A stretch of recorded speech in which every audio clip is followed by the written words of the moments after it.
Your life suddenly turns upside down. You're not yourself. People turn against you for no reason. Doors keep closing, and deep inside, you feel it's someone did something to you. And then your mind goes there. Was it her? Was it someone in the family? Someone I trusted? But here's the truth that nobody wants to hear. In Islam, there is no surefire way to know who did black magic on you unless it's confessed or proven. And accusing the wrong person? That's a major sin and it could destroy relationships forever. But don't let that shake you, because this video isn't about who did it. It's about how to protect yourself, how to break it, and how to take your power back spiritually, emotionally, and completely through Allah's help. If you've been feeling lost, blocked, or silently suffering from something no one can see, this might be the moment everything starts to change. People turn against you, and you don't even know why. This is usually the first thing that breaks you. You didn't fight, you didn't lie, you didn't hurt anyone, but suddenly, the people you were close to start pulling away.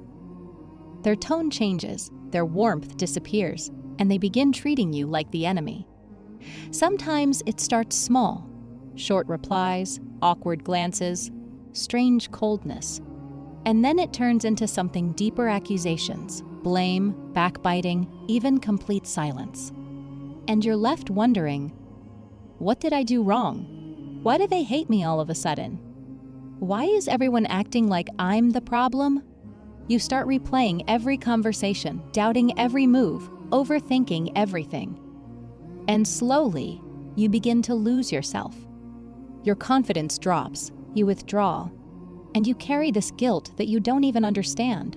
But here's the painful truth. This is one of the clearest signs of Sihr al-Tafriq black magic done to destroy relationships. And yes, it's very real. The Quran mentions this specifically in Surah Al-Baqarah 2:102. They learn from them that by which they cause separation between a man and his wife. But it doesn't stop at marriage. It can poison your relationship with your mother, your siblings, your closest friends, even your children. That's why it feels so confusing, because deep down, you know nothing happened. You know they loved you. You know you were close, and now they can't even look you in the eye. This is how Sihr works. It doesn't just attack your life, it attacks the people around you. It isolates you, breaks your support system, and leaves you wondering if you're crazy when in reality, you're under attack. But here's what you need to know. The goal of Sihr is separation, but the goal of Allah is connection. And what Allah joins, no magic can break without His permission. You start acting in ways that don't even feel like you. At first, you don't notice it or snapping at people, getting angry over things that never used to bother you. You feel more impatient, more negative, more disconnected. And in the moment, it feels justified, but then later, you ask yourself, why did I react like that? Why did I speak to my mom like that? Why did I shut everyone out again? And that's when the voices around you start echoing what you're scared to admit. Your mother looks at you with concern and says, "You've changed." Your brother says, "You're acting cold." Your friend tells you, "I don't know what's going on with you anymore." But you feel fine. You don't feel like you've changed. You still pray, you still go to work, you still function, but everyone around you starts noticing what you can't see. There's something wrong. And it's not just stress. This is exactly how Sihr often works, not through some loud, obvious collapse, but through a subtle emotional takeover. It twists your reactions, clouds your thoughts, and little by little turns you into a version of yourself that even you don't recognize. The scariest part? You feel normal, but everyone else feels like they've lost you. It's like your heart is being pulled in one direction and your soul in another, and you're stuck in the middle, trying to explain something you don't even understand, yourself. This is why Ruqyah isn't just for possessed people or those seeing scary dreams. Sometimes it's for you when you start seeing signs in your attitude, your relationships, in the mirror. Everything you try fails for no logical reason. You work hard, you plan, you ask for advice. You work hard, you plan, you ask for advice, you even make dua sincerely, but just when things are about to work out, they collapse. Marriage proposals fall through, job offers disappear, friendships end, your health suddenly drops sand. You keep thinking, why does this keep happening to me?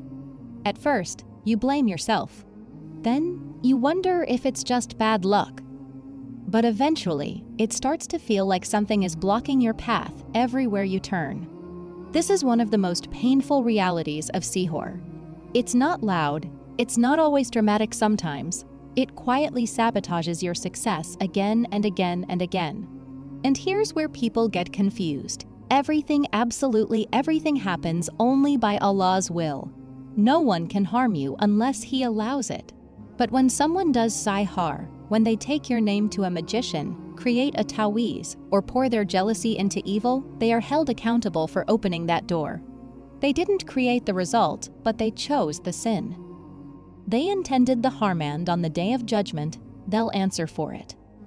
Allah says in the Quran Surah Al-Baqarah 2:102, but they do not harm anyone through it except by Allah's permission. Except by permission of Allah. So if this is happening to you, if your efforts keep collapsing and nothing seems to be working, don't think you're cursed. Don't think Allah has abandoned you. And definitely don't think the magician is more powerful than the most merciful. Because maybe this is your test.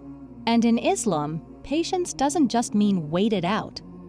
True patience means trusting Allah even when nothing makes sense. It means crying in sujud, wiping your tears, and trying again. Because your story isn't in the hands of magic, it's in the hands of the one who never lets a sincere heart fall, no matter how many times it's been broken. You feel emotionally numb, but you can't explain it. Sometimes, the scariest part isn't the pain, it's the fact that you don't feel anything at all. You wake up, you go through your day, you smile when you have to, but inside, there's nothing. No joy, no sadness, no motivation, no spark. Your soul just feels blank. You don't cry in your does anymore. You don't feel connected when you pray. You hear people talking about peace and iman and blessings, and you nod along, but deep down you think, I don't even remember what that feels like anymore. This is how Sihr works, sometimes not with screaming or dramatic signs, but with spiritual suffocation. It doesn't destroy your life overnight. It slowly disconnects you from your own heart. And the worst part?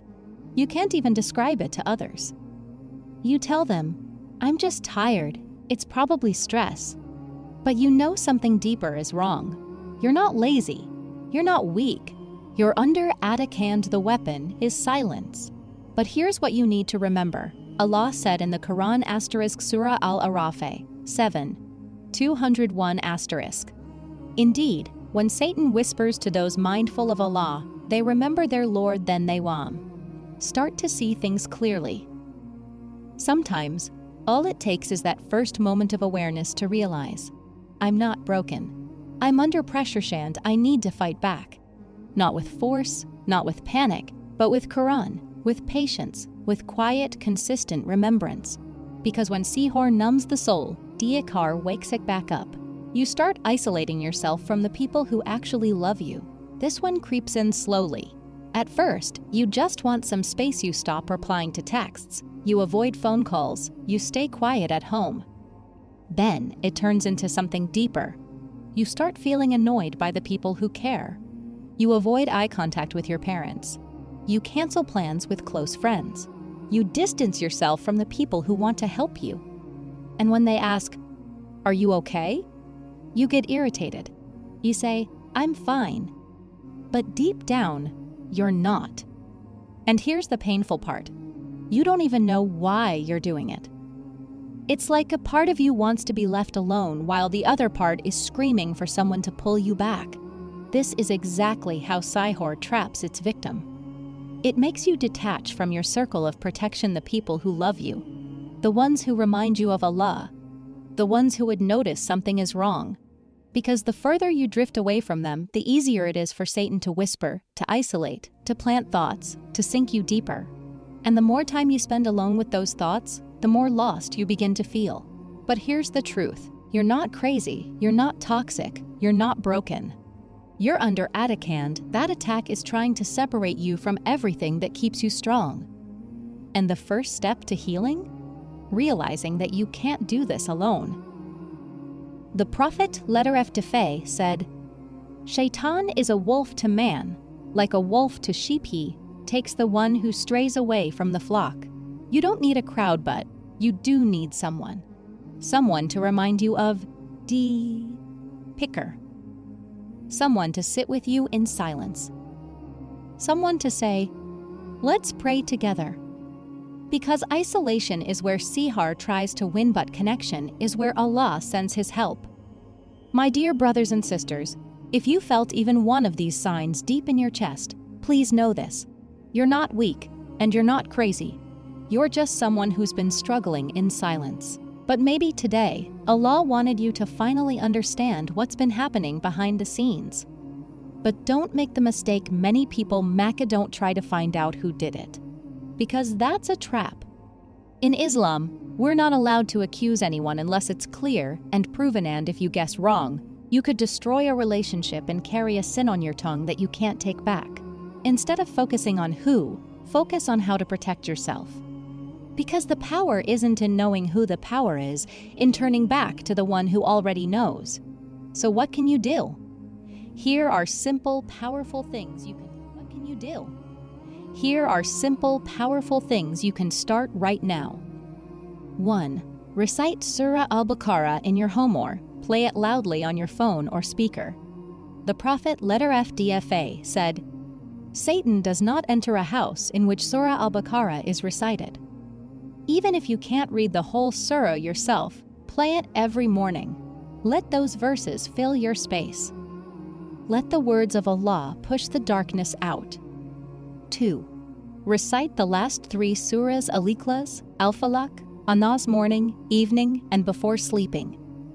These are the ultimate protection surahs. 3. Pray your 5 daily prayers on time consistently. And most importantly, don't give up. Even if the heaviness doesn't lift overnight, even if the numbness lingers, keep going. Keep praying. Keep asking. Because no Sihr, no magician, and no darkness is stronger than one sincere tear in sujud. And if this video touched your heart in any way, I want you to comment below this simple dua: Ya Allah, protect me from every unseen harm and surround my life with your light. It's short, but your comment might be the dua that reminds someone else to reconnect. And if you haven't already, click that like button, subscribe, because this isn't just a channel. It's a space for people healing, searching, and coming back to Allah together.